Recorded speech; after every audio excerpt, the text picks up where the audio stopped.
Channel. आज हम मौजूद हैं फिर वहीं दिल्ली की राजधानी की लक्ष्मी नगर में, जहाँ पर हमारे साथ मौजूद हैं डॉक्टर अमित दुआ साहब।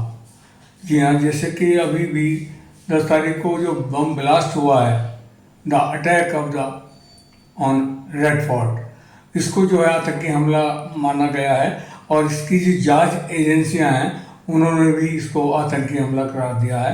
और इसको जोड़ा गया है उमर अब्दुल्ला के परिवार का डीएनए टेस्ट किया गया है। और इसमें बारे में हमारे डॉक्टर साहब क्या कहेंगे, जी बताएं, पूरा टॉपिक है। आयरा प्रेसिडेंट डॉक्टर दुआ का सबसे पहले आप सभी को नमस्कार।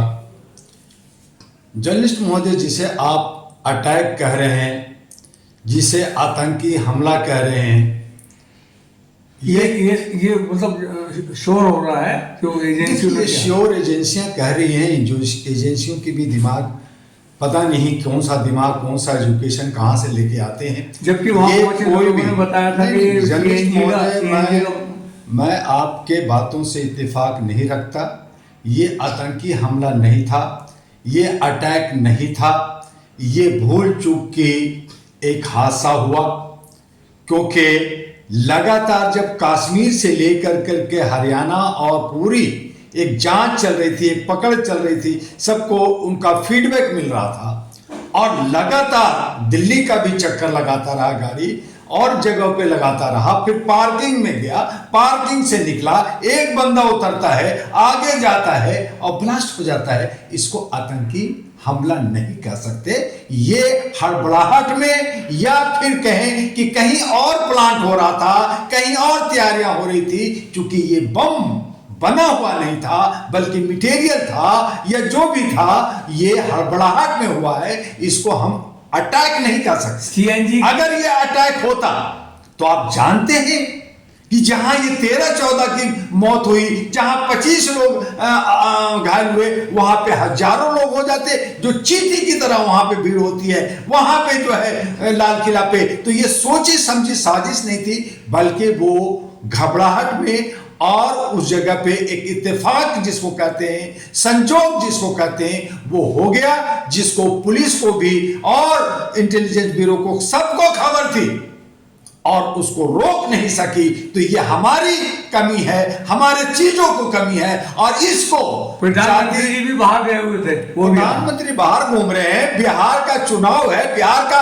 11 तारीख को सेकंड टर्म हुआ, 10 तारीख को शाम में ये हादसा होता है। तो ये सारा वहां से जोड़ा जा रहा है, बिहार के चुनाव से जोड़ा जा रहा है, बाकी जोड़ा, ठीक है, आप नहीं जोड़िए। गलत जो गलत है, गलत का कोई भी आदमी विरोध करेगा, इन सब को सजा मिलनी चाहिए। लेकिन जो इंटेलिजेंस ब्यूरो को जो रिपोर्ट था कश्मीर से, लगातार महीना 2 महीना से इस पे सारा चीजें चल रहा था, तो उसको पहले पकड़ा क्यों नहीं गया? इतना आरडीएस फलना डिकना ये दुनिया भर का, फिर कहने नहीं आरडीएस नहीं, उसमें तो अमोनियम था जो पटाखा बनाने वाला था। तो इन तमाम चीजों का जो सारे जो पेड मीडिया, जो गोदी मीडिया, जो स्ट्रीम मीडिया, जो मिर्च मसाला मिला करके वो जो है अल्पसंख्यकों मुसलमानों को टारगेट बना करके समाज को गंदा करने के लिए, समाज को बदनाम करने के लिए ये सब जो हरकतें कर रहे हैं, ये ठीक नहीं है। इसलिए इसको अटैक इसको आतंकवादी नहीं कहेंगे। एजेंसियां ये कह रही हैं कि ये उमर जो है उसकी हड्डी उसमें और ये सब आपके परिवार से। जर्नलिस्ट महोदय, ये सब आप लोगों के मीडिया का बनाया हुआ पुलिंदा है। किसी एजेंसी ने अभी तक नहीं कहा कि ये आतंकी हमला है या यहाँ विस्फोट कैसे हुआ। ये सब अभी जांच का विषय है, जांच कर रहे हैं। और एजेंसियों ने भी कहा कि इस पे अफवाह न फैलाएं, आप जो है मिर्च मसाला मिला करके लोगों को ना परोसें, ये बार बार कह रहे हैं। लेकिन मीडिया जो है अपने हिसाब से, अपने तरह से कहानी बनाते चली जा रही है। तो इस तरह से हमारे बीच में नफरत पहुंचता है। एक समाज दूसरे समाज से लड़ने लगते हैं। हिंदू मुस्लिम का ये राइट करवाना चाहते हैं, एक दूसरे से उलझाना चाहते हैं, जो उचित नहीं है। जो इस तरह की हरकतें करता है उसका कोई जात नहीं होता, कोई धर्म नहीं होता, कोई उसका साथ नहीं देता। भारत का एक एक मुसलमान जितने भी मुसलमान हैं इसका विरोध करता है। ये सब नकारात्मक सोच करने वाले लोग को फांसी मिलनी चाहिए, इंडिया गेट पे फांसी मिलनी चाहिए। लेकिन जो मीडिया या बाकी जो लोग ये मसाला मिला करके ये जो नफरत पहुंचाते हैं, बहुत सारे लोगों को बदनाम करते हैं। डॉक्टर, अब उसमें डॉक्टर कौन थे या नहीं थे या क्या था या किस तरह से सारे डॉक्टर ऐसा था, तो पूरा भारत के डॉक्टर को आप आतंकवादी बना दोगे, तो ये ठीक नहीं है। ये समाज को तोड़ने का एक साजिश कह सकते हैं, प्री प्लान कह सकते हैं। ये मैं बड़ा हैरान इस बात का हूं, अब तक मेरे सब सोच समझ से दूर है कि जब जब चुनाव होता है, हाँ ये बात आपका न सिर्फ बिहार का, जहां जहां चुनाव होता है, जब राष्ट्रीय स्तर का हो या राज्य स्तरीय का हो या लोकल स्तरीय का हो, तो पाकिस्तान बीच में आ जाता है, आतंकी बीच में आ जाता है। तो भाई हमारे सारे इंटेलिजेंस जो अभी पुलवामा की बात करें, पुलवामा से तार जोड़े, तो पुलवामा का अब तक किसने मारा, कैसे मारा, कहां से आया, कहां से आरडीएक्स, अभी उसी का खोज नहीं मिला है। तो तुम अभी दिल्ली का क्या लेके आ जाओगे? हरियाणा में क्या हुआ, कहां हुआ? तो क्या हरियाणा, क्या दिल्ली, क्या पुलवामा सब देश से बाहर है? सब देश के अंदर है और देश की एजेंसी को उस पर नजरें रखे हुए है। लेकिन इसको हवा देना, सामाजिक हवा देना और राजनीति का फायदा उठाना, ये उचित नहीं है। इसका मैं विरोध करता हूं।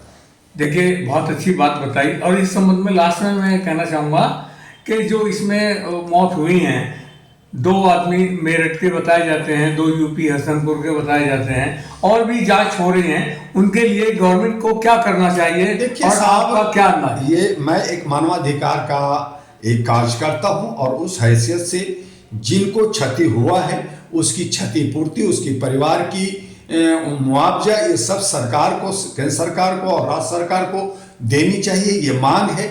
लेकिन इस तरह की हरकतें जो हो रही है उस पे आप रोक लगाने का कौन सा रास्ता निकालते हैं? ये जो अचानक या जो भी हुआ है, जो मासूम लोग हैं जो बाजार में घूम रहे हैं, जो अपना कुछ दिनचर्या काम करते हैं, उन पे ये जो हालात होती है, तो इस पे सरकार को गंभीरता से सोचना चाहिए। न सिर्फ उन पे जो है जाकर के कि आप हॉस्पिटल में चले गए, आपको कैसे मर गए, बच गए, आपको क्या महसूस हो रहा है, ये खाली जो है पुरसोशिया करने से, खाली उनको सांत्वना देने से नहीं, बल्कि उनको राहत देने से और ऐसी पुनरावृत्ति न हो, उस पे कड़ी कानून और कड़ी नजरें जो हमारी एजेंसी की होनी चाहिए वो होनी चाहिए, ताकि इस तरह की पुनरावृत्ति कहीं भी ना हो।